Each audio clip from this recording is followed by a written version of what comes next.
Hi guys! Kamusta po kayong lahat? So today ay gagawa po tayo ng general love reading. So sa mga bago lang po sa channel ko, don't forget to hit like and subscribe para po updated kayo sa videos na i-upload ko.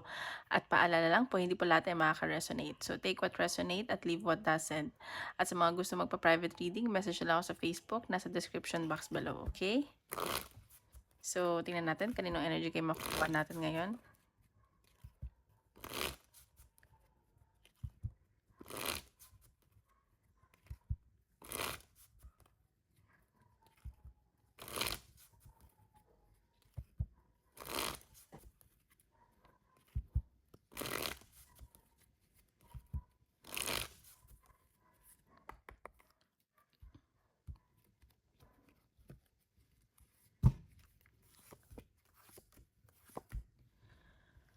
Okay, sa nakikita ko dito, siguro may temptation.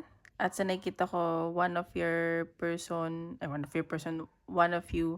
in your person, parang may, like, ano ba, hesitations, baka maloko, ganyan, kasi involved sa third party. At sa nakikita ko may, tawag dito, yung person mo siguro may inaantay na pag-travel. Ayan, kakasabi ko lang.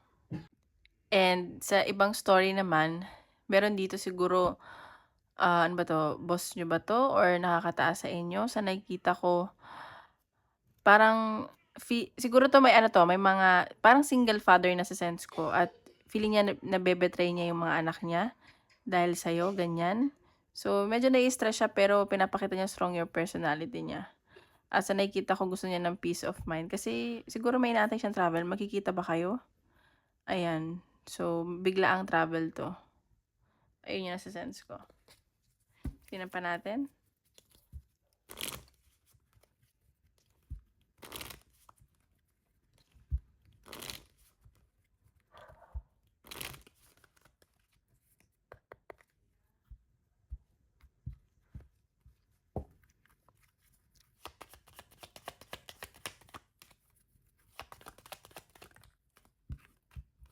Desire. So, see? Ayan, nakikita ko naman na gustong-gusto niyo isa't isa. At sa nakikita ko may nafi-feel na excitement, attraction, ayan 'no, fiery, passionate yung energy, and may mga challenges talaga or iba sa inyo napapanaginipan 'tong person na 'to or siya. Pero sa nakikita ko mas iniisip niyo yung sarili niyo, gano'n. Gustong-gusto niyo isa't isa, eh. So, tingnan natin energy ng person mo. Oops, wait lang. Energy ng person towards you.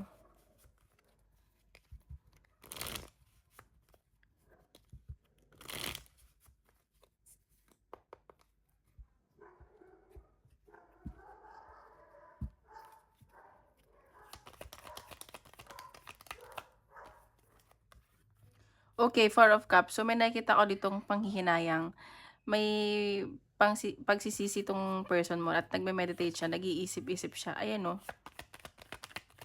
Bakit siya nanghihinayang? Four of Swords.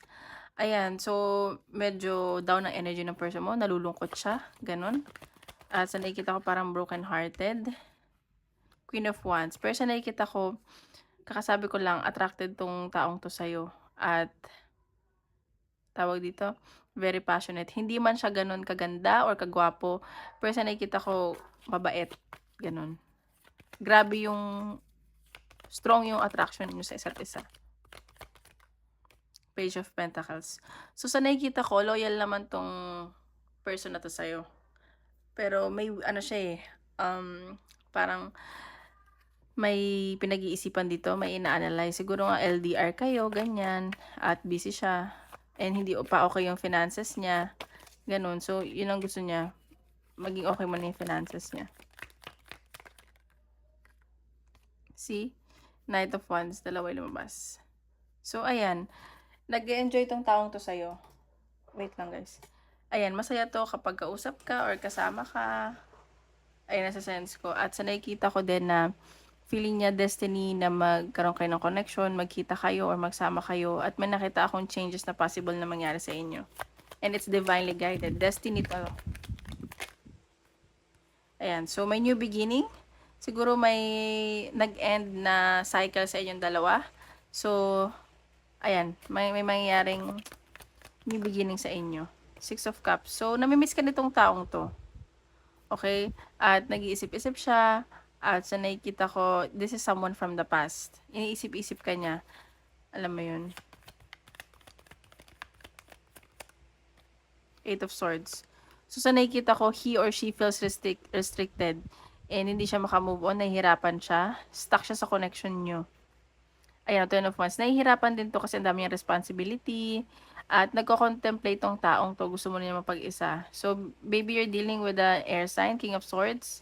So, medyo matalino tong taong. Hindi mo medyo matalino. Mas ginagamit niya yung utak niya. At focus din talaga yung finances niya. Ayan. So, tingnan natin, energy mo towards your person.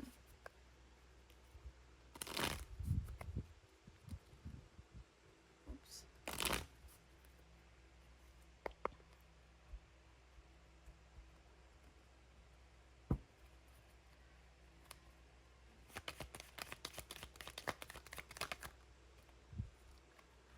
Ayan, so ikaw nagiging patience ka lang dito. Sobrang tinetest talaga yung pasensya mo sa taong to. At sa nakikita ko, mas iniisip mo din yung sarili mo at finances mo. And like, may goal ka sa buhay. And sa nakikita ko, and siguro may business ka at ikaw yung tawag dito, ma-manage at maganda yung kaperahan mo. Parang inaatay mo lang lagi yung pera, ganun, swerte ka, ganun. Parang hindi mo siya masyadong pinapansin. Ace of Okay, so sa nakikita ko, mahal mo tong taong to, may nararamdaman ka, at willing ka mag-offer sa kanya. Sobra yung overflowing pagmamahal, and very emotional ka. Napapasaya mo tong taong to, at napapasaya ka din niya.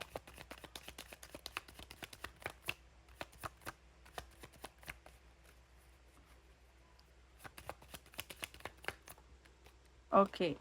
King of Cups. So, ayan, pares lang naman naging na energy. Mahal niya isa't isa. May nararamdaman kayo sa isa't isa. Medyo nahirapan lang siya kasi siguro mas taas yung rango niya. Mas marami siyang responsibilities or baka nga may anak siya. Single father, ganun.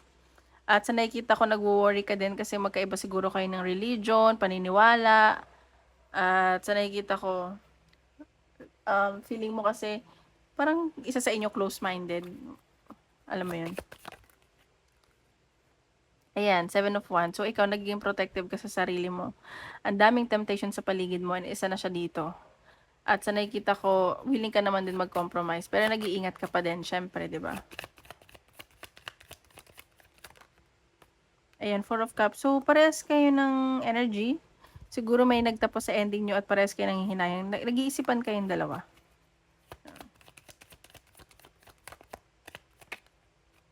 Judgment. So, nakikita ko may transformation dito.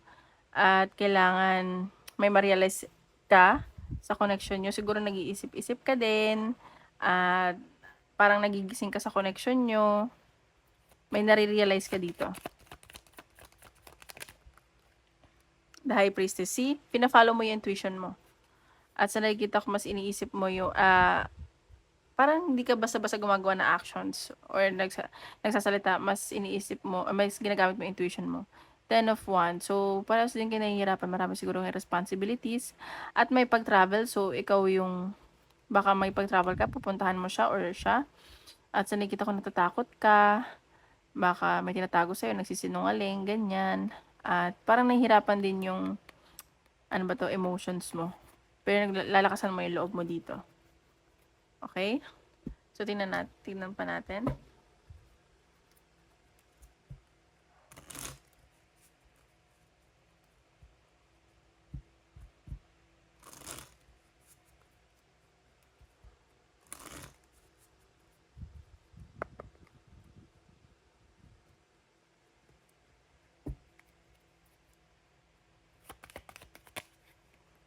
Ayan, romance feeling. So, see?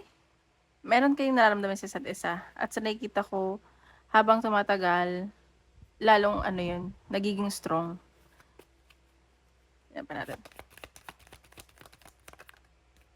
Ayan. At sa nakikita ko, gusto niya na maging malaya. It's like, siguro, kailangan niyo umamin sa isa't isa. Baka may hindi pa umaamin dito. Kasi more of temptation eh. Si kakasabi ko lang, baka single parent tong kadil mo at marami nga siyang responsibilities. Ayan. So, baka may isa sa inyo nasasaktan, namimiss yung isa't isa, may nakikita akong apology na paparating. Tingnan pa natin.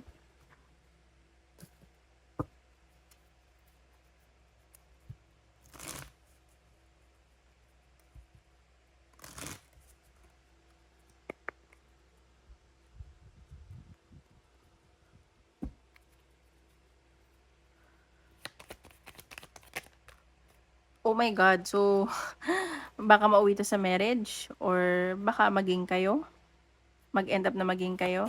As nakikita ko, gustong-gusto ka nitong person mo na to. Kilig na kilig to sa'yo. Gandang-ganda or gwapong-gwapo. Okay. So, ayan. Baka isa sa inyo ma-reject or like matauhan, ganun. Or may, ano to, tawag ito? May bisyo. Good news. Okay, sa nakikita ko naman dito, may good news na paparating. Sa nakikita ko baka natatakot lang. So, minsan parang may sasabihin pero alam mo yung nagba-back out, ganun. Pero may good news na paparating baka may mag-message sa inyo, tumawa, ganun. Ayan, no? Parang surprise. At sa nakikita ko, nagre-relax ka lang isa sa inyo. Like, mas minamahal niyo yung sarili niyo, ganun. Gusto natin advice ni universe.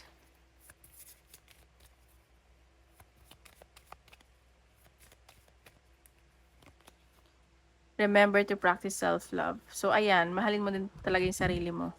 You can always rewrite the story. So, pwede mo daw baguhin yung mga nangyayari sa buhay mo. It's within you. Okay, ngayon punta tayo sa career. Sa career. Asan yung tignan nyo parang ayan. Tingnan pa natin sa career.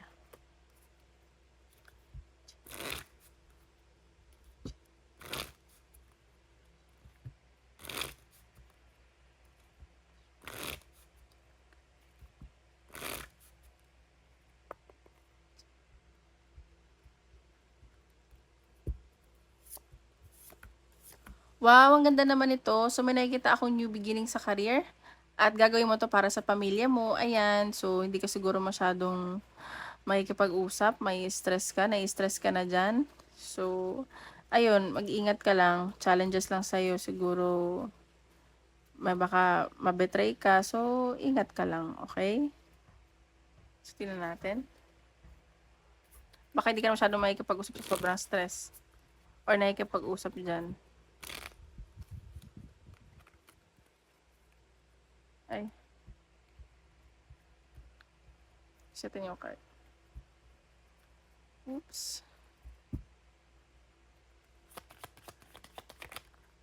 Okay, leadership. So, baka ano ka dyan, mataas ang posisyon nyo.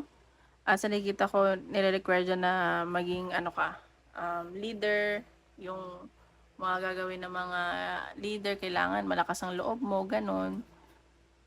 So, ayan. So, nakikita ko may mga pa-meeting siguro dyan. Kung hindi ka masyadong nagsasalita, baka, ayan, mag-require ka na magsalita. Iba natin.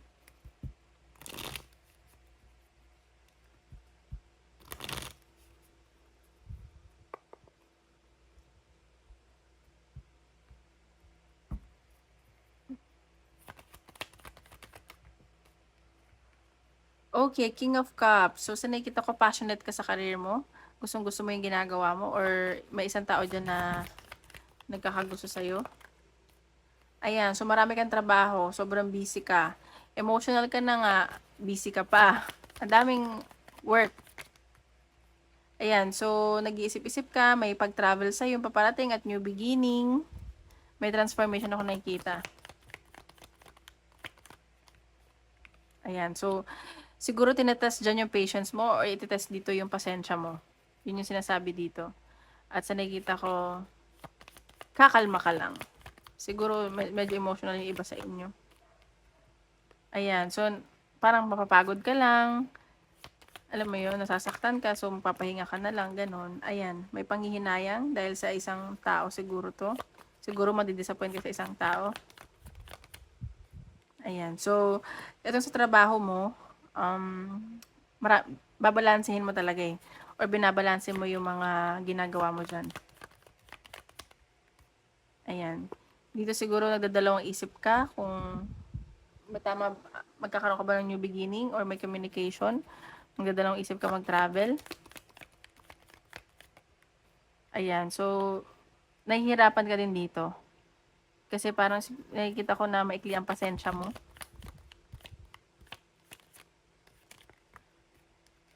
Ayan. So, 2 of 1. So, may pag-travel ka, may inaantay ka.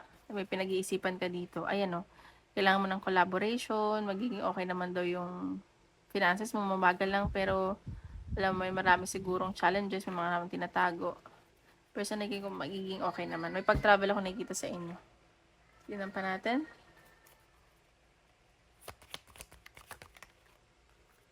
Okay, justice. So, kailangan dito maging logical ka at equality sa trabaho mo. Siguro may kailangan kang uwi. Ayan, may kipag-banding ka sa mga kaibigan mo para mag-enjoy ka, ganun. Ayan, so, maraming magpapaawa sa'yo, maraming hihingi ng tulong, ganun, at magiging mabait ka.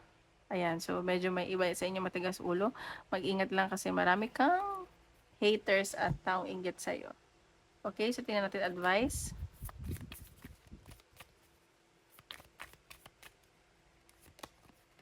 Cleansing waters. Purification activates vibrant life force. So, sinasabi dito na mag-cleanse ka daw. Siguro kailangan mong mag-salt bath or kung kailangan mo mag-beach. Kasi sa beach maganda yung talaga eh. Nakaka-cleanse talaga dyan. At sa nakikita ko, kailangan mong mag-cleanse para yung vibration mo. Maging high yung vibration mo. Get the big picture. So, imaginein mo yung mga goal mo sa buhay. Huwag ka lang mag-stick sa isang sitwasyon na akala mo hindi ka na makakabangon, ganun. So, tingnan na. Question? Isip ka question, tingnan natin ang sagot ni universe.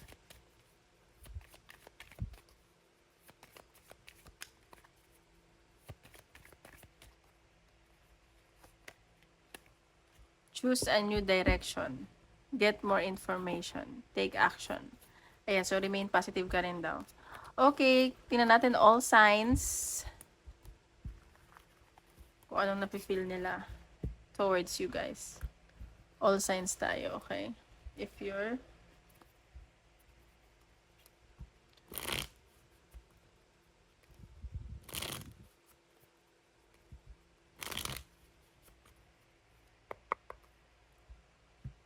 okay, if you're dealing with an Aries. Okay, itong Aries, siguro may panghihinayang to at pagsisisi. Na pinakawalan niya isang tulad mo. Okay? If you're dealing with a Leo. Okay, Leo, so baka getting to know each other kayo, dating kayo. At sa nakikita ko may celebration na paparating sa mga Leo. Masaya to kasama ka. Sagittarius. Ayan, ang Sagittarius, focus siya sa pentacles niya. At nagmamataas to. At sa nakikita ko, nag-aantay ito na suyuin mo, ganun. Busy to sa trabaho niya. Cancer. So, itong Cancer, ingat ka lang, marami siyang options. Sa nakikita ko, though ikaw naman yung gustong-gusto niya, marami siyang options, marami siyang ginagawa, okay? Pisces.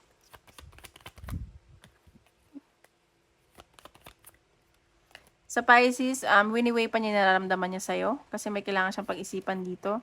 At tinitimbang pa niya yung nararamdaman niya. Nagiging matalino to. Scorpio. Okay, ang Scorpio, gusto niya to i-workout pero sa nakikita ko, dalawang story to. Busy siya sa trabaho, marami siyang ginagawa so hindi kanya masyado naiintindi. Okay? So, Gemini. You're dealing with Gemini. Oh, wow! So, itong Gemini, mahal na mahal ka nito. At sobrang interested to sa'yo. Libra, dealing with Libra. Libra, at okay, ang Libra gusto ng new beginning pero ayaw niyang masakal. Gusto niya may freedom pa din siya. Okay, if you're dealing with Aquarius. Okay, ang Aquarius gusto niya ng new beginning sa inyong dalawa. At sa nakikita ko gusto din niya mag-focus kayo sa goal niyo, sa kaperahan, at baka may mag-offer to sa'yo, okay? So, ano tayo, Earth sign. Capricorn. Okay, if you're dealing with Capricorn, nagdadalawang isip to sa connection kasi natatakot to. Taurus. Taurus, nasasaktan. So, ingat ka lang baka masaktan ka by third party. And Virgo, if you're dealing with Virgo. Ay, dalawa. Okay, sa Virgo, nahihirapan to sa connection mo at gusto niyang mag-move on. Baka may relocation na mangyari, okay? So, ayun lang guys. Maraming salamat po.